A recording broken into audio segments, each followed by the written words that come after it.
আশা করি তোমরা সবাই সুস্থ আছো, ভালো আছো। গতকাল ক্লাসে তোমাদেরকে পড়িয়েছিলাম যুক্তিবাক্য সম্পর্কে। আজকে আমরা পড়বো যুক্তিবাক্য সম্পর্কে। যুক্তিবাক্যের রূপান্তর যে একটা টপিক আছে, সেই রূপান্তর যুক্তিবাক্যকে কিভাবে রূপান্তর করতে হয় সেই রূপান্তরটা আমরা আজকে আলোচনা করব। আশা করি তোমরা আগে যে ক্লাসগুলো পড়িয়েছিলাম ওগুলো তোমরা নিয়মিত বাসায় চর্চা করছো।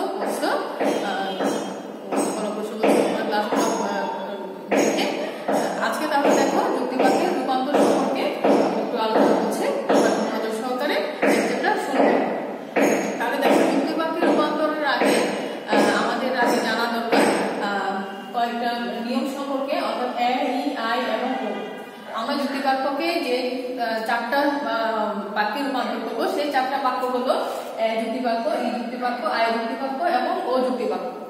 এখন তোমাদের মনে প্রশ্ন হচ্ছে এ কি, আই কি, ও কি, সেটা আমরা কিভাবে বুঝবো বা সেটা আমরা কিভাবে জানবো? সেটার সুবিধার্থে আমি তোমাদেরকে এখানে লিখে দিয়েছি। দেখো, এ হচ্ছে সার্বিক সদর্থক যুক্তিবাক্য, এ হচ্ছে সার্বিক সদর্থক যুক্তিবাক্য, ই হচ্ছে সার্বিক নর্থক যুক্তিবাক্য, আই হচ্ছে বিশেষ সদর্থক যুক্তিবাক্য, ও হচ্ছে বিশেষ নর্থক যুক্তিবাক্য। সদর্থক আর নর্থক সম্পর্কে তোমাদেরকে আমি আগের ক্লাসে তোমাদেরকে বলেছিলাম গুণ অনুসারে আমাদের যুক্তিবাক্যকে কিভাবে ভাগ করা যায়, সদর্থক, নর্থক, সার্বিক এবং বিশেষ। একটা প্রশ্ন আছে গুণ তাৎপর্য অনুসারে যুক্তিবাক্যকে কয় ভাগে ভাগ করা যায়। তাহলে গুণ অনুসারে আমাদের যুক্তিবাক্যকে ভাগ করা যায়, যার মধ্যে একটা হচ্ছে সদর্থক, নর্থক, সার্বিক এবং বিশেষ। সদর্থক, নর্থক, সার্বিক এবং বিশেষ। সদর্থক হচ্ছে কি তোমার আমি এর আগের ক্লাসে তোমাদের বলেছিলাম সদর্থক কাকে বলে, নর্থক কাকে বলে, সার্বিক কাকে বলে, বিশেষ কাকে বলে। সদর্থক যুক্তিবাক্য কাকে বলে তোমাদেরকে আরেকটু আমি মনে করে দিয়েছি দিয়ে। সদর্থক যুক্তিবাক্য হচ্ছে আমরা যেই যুক্তিবাক্যটা নিয়ে আলোচনা করবো সেই যুক্তিবাক্যের উদ্দেশ্যটা যেখানে সম্পূর্ণ ব্যক্তিত্বের উপর নির্ভর করবে সেটাকে বলা হয় সার্বিক সদর্থক যুক্তিবাক্য।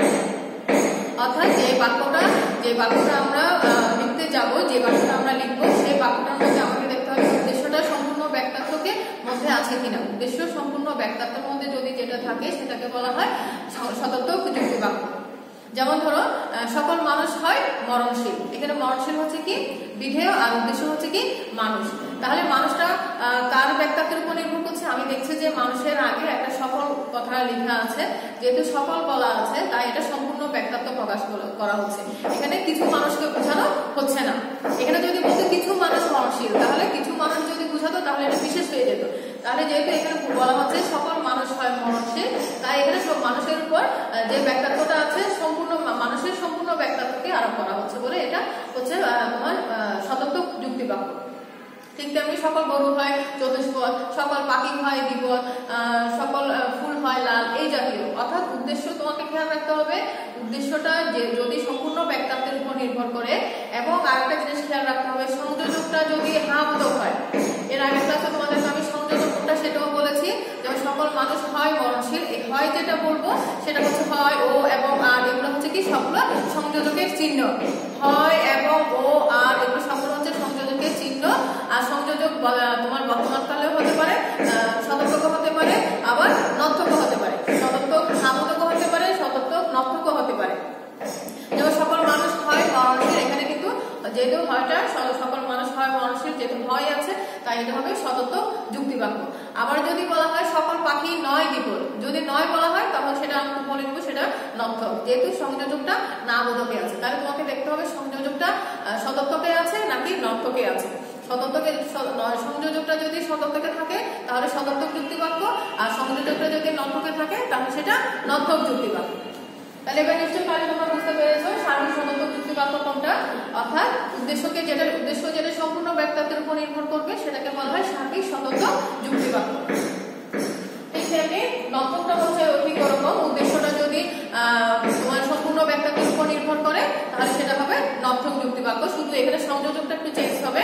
সংযোজকটা নর্থকের মধ্যে যেহেতু নর্থক যুক্তিবাক্য বলা হয়েছে না শুধু, তাই সংযোজকটা হয়ে যাবে এখানে নয়। যেমন যদি বলি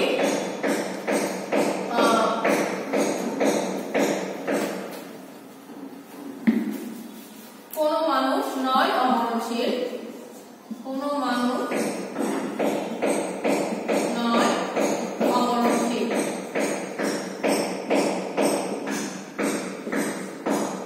একটা জিনিস খেয়াল করো, এখানে বলা হচ্ছে কোন মানুষ নয় অমরণশীল। তাহলে যেহেতু কোন মানুষ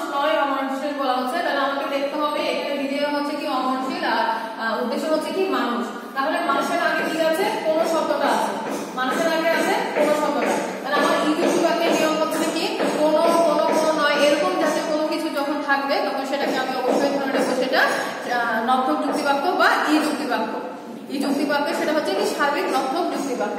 তাহলে একটা জিনিস খেয়াল করে দেখো, কোন মানুষ নয় অমরণশীল মানে হচ্ছে কি সকল মানুষ হয় মরণশীল, অর্থাৎ কোন মানুষ নয় অমরণশীল, অর্থাৎ অমরণশীল মানে কি মরণশীল নয়। তোমাদেরকে আগের ক্লাসে আমি বলেছিলাম নর্থক যুক্তি বাক্য শুধু নয় দিয়ে হয় না, যদি কোনো অ সামনে পাশে যদি অ থাকে তাহলে সেটাকেও আমি নর্থক বাক্য হিসেবে ধরে নিব। যদি আমার পাশে যদি কোনো বিধির পাশে যদি অ লেখা থাকে, যেমন শিক্ষিত, শিক্ষিতকে আমি পাশে যদি একটা অ দিই তাহলে সেটাকে বলবো অশিক্ষিত, অর্থাৎ শিক্ষিত নয়। ঠিক তেমনি মরণশীলের আগে যেহেতু অ আছে তাই আমি এটাকে বলবো কি মরণশীল নয়। তাহলে এবার অ দিয়ে যেগুলো থাকবে তোমাকে অবশ্যই বুঝে নিতে হবে সেটা নর্থক যুক্তি বাক্য বলা হচ্ছে, সেটা নামবোধক বাক্য বলা হচ্ছে। তাহলে এখানে বলা হচ্ছে কি কোনো মানুষ নয় অমরণশীল, অর্থাৎ কোনো মানুষ বলতে কি সকল মানুষকে বোঝাচ্ছে, কোনো মানুষ বলতে এখানে সকল মানুষকে বোঝাচ্ছে। তাহলে সকল মানুষকে বোঝালে যেহেতু এটা পূর্ণ ব্যক্তিত্ব বোঝাচ্ছে তাই এটাকে আমি অবশ্যই এটাকে ধরে নেবো এটা সার্বিক যুক্তি বাক্য। যেহেতু তোমাদের খেয়াল রাখতে হবে সবসময় পূর্ণ ব্যক্তিত্ব যখন বুঝাবে সেটা সবসময় সার্বিক। শুধু তোমাকে খেয়াল রাখতে হবে যদি সংযোজকটা যদি হাবোধকে থাকে তাহলে সেটা সদর্থক যুক্তি বাক্য, আর সংযোগটা যদি নাবোধকে থাকে তাহলে সেটা নর্থক যুক্তি বাক্য। কিন্তু ব্যক্তিত্ব কিন্তু ঠিক থাকবে, ব্যক্তিত্ব ঠিক থাকবে, অর্থাৎ পূর্ণ ব্যক্তিত্ব যেখানে বুঝাবে সেটা অবশ্যই সার্বিক যুক্তি বাক্য, পূর্ণ ব্যক্তিত্ব যেখানে বুঝাবে সেটা অবশ্যই সার্বিক যুক্তি বাক্য। আর এখানে যেহেতু কোনো মানুষ বুঝাচ্ছে, কোনো মানুষ বুঝালে তাহলে এখানে আমাকে ধরে নিতে হবে সেটা সকল মানুষই বুঝাচ্ছে, অর্থাৎ আমরা কেউ মরণশীলের অন্তর্ভুক্ত না, আমরা সবাই কি সকল মানুষই মরণশীল। তাহলে কোনো মানুষ নয় অমরণশীল মানে হচ্ছে কি সকল মানুষ হয় মরণশীল। তাহলে যেহেতু এটা পূর্ণ ব্যক্তিত্ব বুঝাচ্ছে তাই এটা অবশ্যই একটা সার্বিক যুক্তি বাক্য, এটা অবশ্যই একটা সার্বিক যুক্তি বাক্য, কারণ আমরা জানি সার্বিক যুক্তি বাক্য মানে পূর্ণ ব্যক্তিত্বকে বুঝায়। এরপর আসি বিশেষ সদর্থক যুক্তি বাক্য।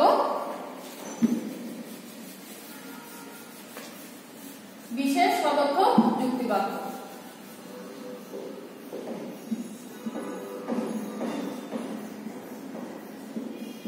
তাহলে বিশেষ সদর্থক যুক্তি বাক্য মানে হচ্ছে কি, দেখো আমরা এর আগের ক্লাসে পড়েছিলাম পূর্ণ ব্যক্তিত্ব বুঝালে, তাহলে একটু আগে বলেছি পূর্ণ ব্যক্তিত্ব বুঝালে সার্বিক বাক্য হবে, আর আংশিক ব্যক্তিত্ব যদি কোনো কিছু বোঝায় তাহলে সেটা হবে কি বিশেষ যুক্তি বাক্য। আংশিক ব্যক্তিত্ব যেখানে বুঝাবে সেটা হবে কি বিশেষ যুক্তি বাক্য। যেমন ধরো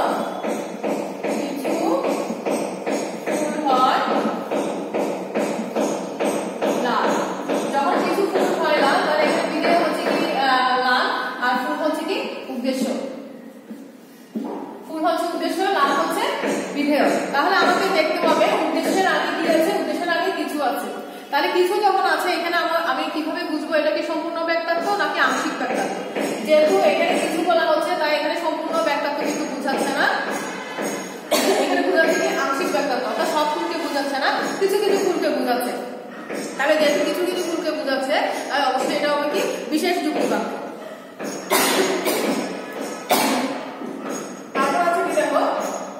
বিশেষ নর্থক যুক্তি বাক্য ঠিক তেমনি এটা এখানে সংযোজকটা সদর্থক বলে এটা হবে সদর্থক, আর এখানে যেহেতু যদি আমি যদি বলি কিছু ফুল নয় লাল, যদি নয় দিই তাহলে সেটা হবে কি নর্থক।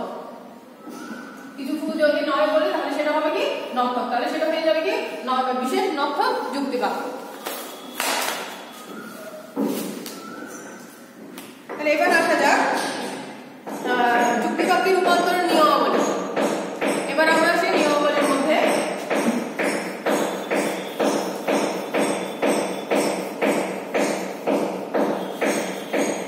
যুক্তি বাক্যে রূপান্তরের নিয়ম। আমরা জানি যুক্তিবিদ্যার মূল আলোচ্য বিষয় হচ্ছে ভাষা, অনুমান বা যুক্তি। কিন্তু একটা যুক্তি যখন প্রকাশিত হয় তখন কিন্তু অনেক সময় সঠিক যুক্তির আকারে কিন্তু সেটা থাকে না। অনেক সময় যখন যুক্তির আকারটা আমরা প্রকাশ করবো সেটা অনেক সময় সঠিক আকারে থাকে না। তাহলে সঠিক আকারে করতে হলে আমাকে কি করতে হবে, আমাকে সঠিক আকারে করতে হলে আমাকে যুক্তি বাক্যে রূপান্তর করতে হবে। অর্থাৎ সঠিক যে বাক্যটা সঠিকভাবে থাকে না সেখানে আমরা যখন সেটাকে রূপান্তর করবো তখন সেটা হয়ে যায় যুক্তি বাক্যে রূপান্তরের নিয়ম। তাহলে যুক্তিবিদ্যা সাধারণত এ, ই, আই এবং ও এই চারটা যুক্তি বাক্যে আমাকে রূপান্তর করতে হয়, এর বাইরে আর কোনো কিছু রূপান্তর করা যায় না। এমন কতগুলো যুক্তি বাক্য আছে যেমন সেখানে ধরো উদ্দেশ্য, বিধেয়, সংযোজক কোনোটাই নেই, তখন কিন্তু আমাকে বলছে সেটাকে তুমি যুক্তি বাক্যে রূপান্তর করো। তাহলে আমাকে সেই বাক্যটাকে যেখানে উদ্দেশ্য, বিধেয়, সংযোগ কোনোটাই থাকবে না, তাহলে আমি সেটাকে যুক্তি বাক্যে রূপান্তর করবো কিভাবে?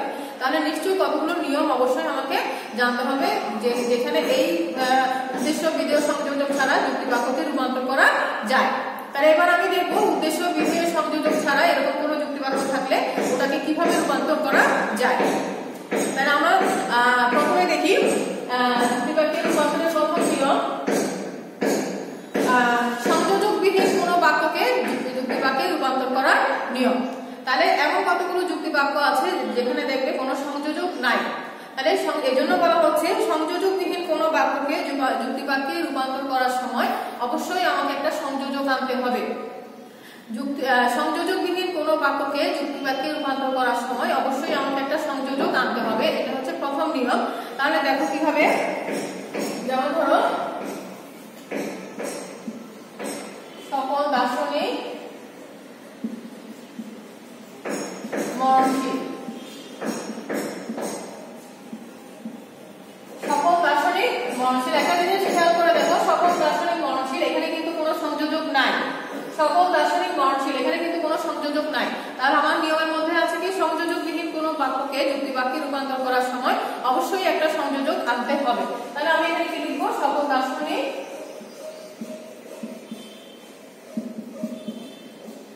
হয় মরণশীল,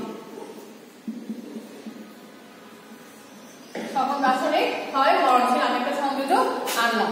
ঠিক তেমনি আমি আরেকটা বাক্য লিখছি, রুমা বই পড়ে। এখানে দেখো, খেয়াল করে দেখো, এখানে কিন্তু উদ্দেশ্য আছে কিন্তু কোনো বিধেয় বা সংযোজক কোনোটাই নেই। এখানে কিন্তু কোনো বিধেয় নাই, আবার সংযোজকও নাই।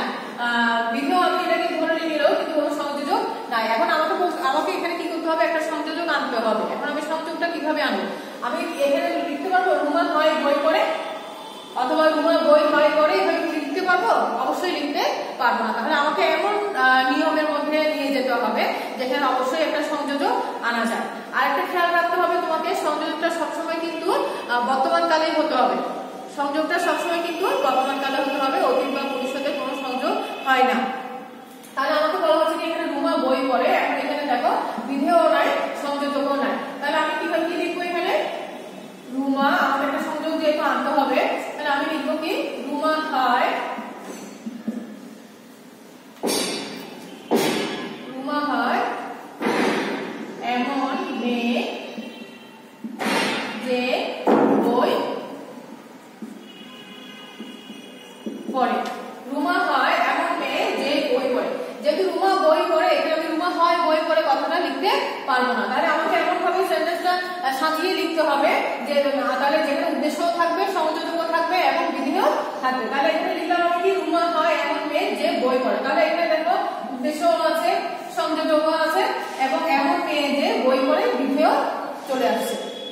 এমন মেয়ে যে বই পড়ে, এটা একটা বিধেয় চলে আসছে। তাহলে আমার প্রথম নিয়ম হচ্ছে যেখানে সংযোজক থাকবে না সেখানে অবশ্যই সংযোজক আনতে হবে। যেমন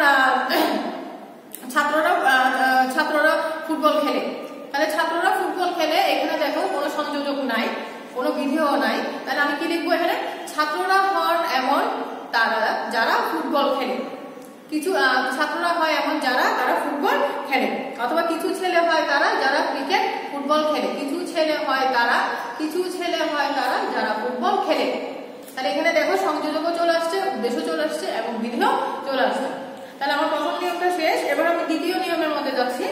দ্বিতীয় নিয়ম হচ্ছে কোনো বাক্যের সংযোজক যদি অতীত ও ভবিষ্যৎকালের হয়, আমি তোমাদেরকে একটু আগে বলেছি, কোনো সংযোজক যদি অতীত ও ভবিষ্যৎকালের হয় তাহলে সেখানে আমাকে সংযোগ যেটা আনতে হবে সেটা অবশ্যই কি বর্তমান কালে রূপান্তর করতে হবে। সেটা অবশ্যই কি বর্তমান কালে রূপান্তর করতে হবে।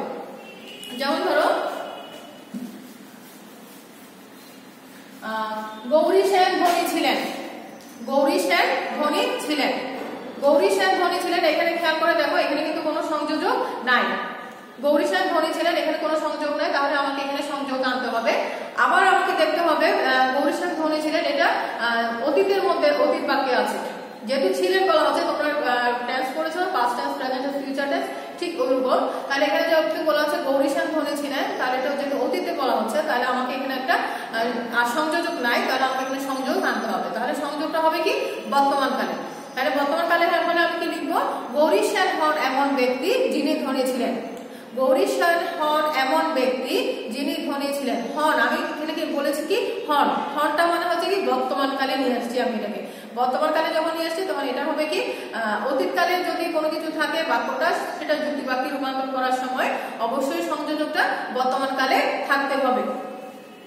ঠিক তেমনি দেখো কিছু ছাত্র বৃত্তি পাবে, কিছু ছাত্র বৃত্তি পাবে, এটা কিন্তু ভবিষ্যৎকালে আছে, ভবিষ্যৎ রূপে আছে। তাহলে আমি এটাকে কিভাবে লিখবো বর্তমান রূপে, কিছু ছাত্র হয় তারা যারা বৃত্তি পাবে, কিছু ছাত্র হয় তারা যারা বৃত্তি পাবে। তাহলে এটা আমি বাক্যটা আছে ভবিষ্যৎকালে, কিন্তু আমি যুক্তি বাক্যে রূপান্তর করার সময় আমি এটাকে বর্তমানকালে নিয়ে এসেছি। এবার দেখো 3 নম্বর বাক্য, যদি কোনো বাক্যে পরিমাণ স্পষ্টভাবে উল্লেখ না থাকে সেখানে বাক্যের পরিমাণটা স্পষ্টভাবে উল্লেখ থাকতে হবে।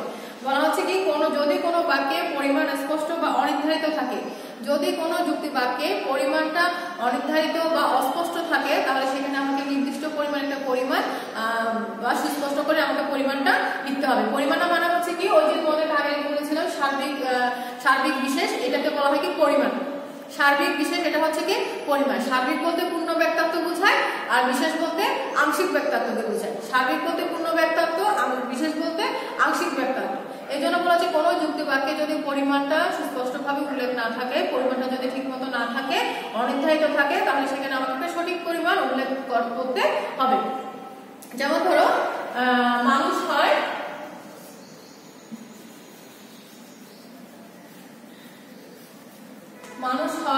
মরণশীল। দেখো মানুষ হয় মরণশীল, এখানে বলা হচ্ছে কি মানুষ হয় মরণশীল, অর্থাৎ মানুষ হয় মরণশীল বলা হচ্ছে, কিন্তু এখানে পরিমাণটা কিন্তু নির্ধারণ করে দেয়নি। এখানে কিন্তু পরিমাণটা নির্ধারণ করে দেয়নি কিছু মানুষ মরণশীল নাকি সকল মানুষ হয় মরণশীল। তাহলে আমি জানি যেহেতু আমরা মানুষ, আমরা জীবজাতির অন্তর্ভুক্ত, আমরা অবশ্যই কি মরণশীল। তাহলে আমি এখানে লিখবো কি সকল মানুষ হয় মরণশীল, সকল মানুষ হয় মরণশীল।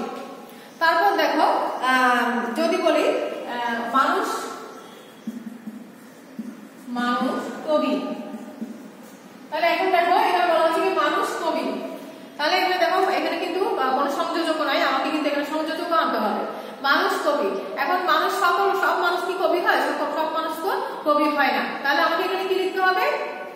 আমি কি এখানে সকল মানুষ হয় কবিটা লিখতে পারবো? অবশ্যই লিখতে পারবো না, কারণ সব মানুষ তো কবি না। তাহলে আমি এখানে লিখবো কি, এটা আমাকে বিশেষ যুক্তি বাক্যে নিয়ে যেতে হবে। বিশেষ যুক্তি বাক্যে নিয়ে গেলে আমি লিখবো কি এখানে কিছু মানুষ, সংযোজক আনলাম হয় কবি, কিছু মানুষ হয় কবি। তারপর যেমন রোগ মারাত্মক, রোগ মারাত্মক। এখন সকল রোগ কি মারাত্মক হয়? সকল রোগ তো মারাত্মক হয় না। তাহলে আমি লিখবো কি কিছু রোগ হয় মারাত্মক। তারপর লিখলাম কি আম মিষ্টি। এখন সকল আম তো আর মিষ্টি হয় না, তাহলে আমি কি লিখতে পারবো সকল আম হয় মিষ্টি? তাহলে আমি এটা লিখতে পারবো না, যেহেতু সকল আম মিষ্টি হয় না। তাহলে আমি লিখবো কি কিছু আম হয় মিষ্টি। তারপর সব মানুষ হয় সৎ, সব মানুষ কিন্তু সৎ হয় না, তাহলে আমি এখানে লিখবো কি কিছু মানুষ হয় সৎ। তাহলে এই জন্য বলা হচ্ছে যুক্তি বাক্যে যদি কোনো নির্দিষ্ট পরিমাণ না থাকে, অনির্ধারিত থাকে বা অস্পষ্ট থাকে, তাহলে আমাকে ওখানে একটা সঠিক পরিমাণ নিতে হবে। তারপর দেখো 4 নম্বর নিয়ম, দেখো কোন যুক্তি বাক্যে সকল, সব, প্রত্যেক, প্রতিটি, যেকোনোটি ইত্যাদি যে শব্দ বাক্যে থাকলে তাহলে অবশ্যই কি সার্বিক সদর্থক যুক্তি বাক্য বা যুক্তি বাক্যে রূপান্তর করতে হবে। বলা হচ্ছে কি কোন যুক্তি বাক্যে সকল, সব, প্রত্যেক, প্রতিটি, তারপর হচ্ছে যেকোনোটি এসব শব্দ যখন থাকবে তাহলে সেটাকে অবশ্যই আমাকে সার্বিক সদর্থক বা যুক্তি বাক্য রূপান্তর করতে হবে। সার্বিক সদর্থক মানে হচ্ছে যুক্তি বাক্য, সার্বিক সদর্থক মানে হচ্ছে কি যুক্তি বাক্য রূপান্তর করতে হবে। তাহলে আমি যদি বলি সকল মানুষ দ্বিপদ, সকল মানুষ দ্বিপদ, তাহলে আমাকে এটা যুক্তি বাক্যে রূপান্তর করলে কি হয়? সকল মানুষ হয় দ্বিপদ, সকল মানুষ হয় দ্বিপদ। আমি একটা সংযোজক লিখে দিলাম, হয়ে গেল সকল মানুষ হয় দ্বিপদ। তাহলে এটা একটা সার্বিক সদর্থক বা যুক্তি বাক্য। তারপর আমি যদি বলি প্রত্যেক মানুষ স্বাধীন চেতা, প্রত্যেক মানুষ স্বাধীন চেতা, তাহলে এখানে কিন্তু সংযোজক নাই, আমাকে সংযোজকও আনতে হবে। তাহলে আমার বলা হচ্ছে কি প্রত্যেক মানুষ স্বাধীন চেতা। সকল, সব, প্রত্যেক, প্রতিটি, যে কোনোটি এসব যখন থাকবে তাহলে সেটা অবশ্যই সার্বিক যুক্তি বাক্যে রূপান্তর করতে হবে। তাহলে প্রত্যেক মানুষ স্বাধীনচেতা হলে আমি সেখানে কি লিখবো, কি সকল মানুষ হয় এমন যারা স্বাধীনচেতা। সকল মানুষ হয় এমন যারা স্বাধীনচেতা। যেহেতু এখানে আমি সকল মানুষ, প্রত্যেক মানুষ স্বাধীনচেতা, যেহেতু এখানে কোনো সংযোজক নাই, বিধেয় নাই, তাই আমাকে এখানে সংযোজক আনতে হবে, বিধেয় আনতে হবে। এখন সংযোজক আর বিধেয় আমি কিভাবে আনবো? প্রত্যেক মানুষ হয় স্বাধীনচেতা, আমি এভাবে তোকে লিখতে পারবো না, তাই না? আমি লিখবো কি প্রত্যেক মানুষ হয় এমন যারা স্বাধীনচেতা। প্রত্যেক মানুষ হয় এমন যারা স্বাধীনচেতা, অর্থাৎ স্বাধীনচেতা সবাই থাকতে চায়। তারপর বলা হচ্ছে কি প্রতিটি আমই মিষ্টি। এখন প্রতিটি আম মিষ্টি, যে আমি এখানে কিন্তু সংযোজক নাই, তাহলে আমি লিখবো কি সকল আম হয় মিষ্টি। তারপর হচ্ছে কি প্রতিটি মানুষ ভুল করে, তাহলে এখানেও কিন্তু সংযোজক নাই, তাহলে আমি একটা সংযোগ আনলাম, সকল মানুষ হয় এমন যারা ভুল করে। সকল মানুষ হয় এমন যারা ভুল করে, তাহলে এখানেও আমি সার্বিক সদর্থক যুক্তি বাক্যে রূপান্তর করলাম। এবার দেখো 5 নম্বর নিয়ম। 5 নম্বরে আছে কোন সদর্থক যুক্তি বাক্যে সর্বত্র, সর্বদা, সবসময়, একেবারে, সম্পূর্ণরূপে, অনিবার্যভাবে, একান্তভাবে, নিশ্চয়ভাবে ইত্যাদি শব্দ বা কোনো সমার্থক শব্দ থাকলে সেটাকে অবশ্যই বাক্য বা সার্বিক সদর্থক বাক্যে রূপান্তর করতে হবে। তাহলে আরেকটা নিয়ম দেখো, সদর্থক যুক্তি বাক্যে যেখানে সবসময় খেয়াল রাখবে, সর্বদা, সবসময়, অনিবার্যভাবে, একান্তভাবে, তারপর হচ্ছে সম্পূর্ণরূপে, অর্থাৎ যেখানে সম্পূর্ণ ব্যক্তিত্ব বোঝায়, যেখানে পরিপূর্ণ একটা সম্পূর্ণ ব্যক্তিত্ব বুঝাবে সেটাকে অবশ্যই সার্বিক সদর্থক যুক্তি বাক্যে রূপান্তর করতে হবে। খেয়াল রাখবে নিয়মের মধ্যে যেখানে সম্পূর্ণ ব্যক্তিত্ব বুঝায়, যেমন ধরো এই যে বলা হচ্ছে কি সর্বদা, সর্বত্র, সবসময়, একান্তভাবে, নিশ্চয়, এগুলো সবগুলো কিন্তু সার্বিক পূর্ণ ব্যক্তিত্ব বুঝাচ্ছে। তাহলে যেহেতু পূর্ণ ব্যক্তিত্ব বুঝাচ্ছে, তাই সেটাকে অবশ্যই কি সার্বিক সদর্থক বা যুক্তি বাক্যে রূপান্তর করতে হবে। যেমন আমি যদি বলি পাপীরা সর্বদা ঘৃণিত, পাপীরা সর্বদা ঘৃণিত, তাহলে এটাকে যদি আমি যুক্তি বাক্যে রূপান্তর করি তাহলে কি লিখবো, কি সকল পাপীরা হয় ঘৃণিত। সকল পাপীরা হয় ঘৃণিত, আমি একটা সংযোগ বাক্য লিখলাম, বা সংযোগ বাক্য লিখে আমি বললাম সকল পাপীরা হয় ঘৃণিত। তারপর হচ্ছে কি জ্ঞানী ব্যক্তি সর্বদা শ্রদ্ধার পাত্র। জ্ঞানী ব্যক্তি সর্বদা শ্রদ্ধার পাত্র, এখানে কিন্তু তোমার সংযোজক নেই, তাহলে আমি একটা সংযোগ আনলাম, সকল জ্ঞানী ব্যক্তি হন শ্রদ্ধার পাত্র। সকল জ্ঞানী ব্যক্তি হন শ্রদ্ধার পাত্র। তাহলে এই জাতীয় কোনো কিছু থাকলে এটা অবশ্যই সার্বিক সদর্থক যুক্তি বাক্যে রূপান্তর করতে হবে। তারপর 6 নম্বর নিয়ম দেখো, কোন নর্থক বা নেতিবাচক বাক্যে, কোন নর্থক বা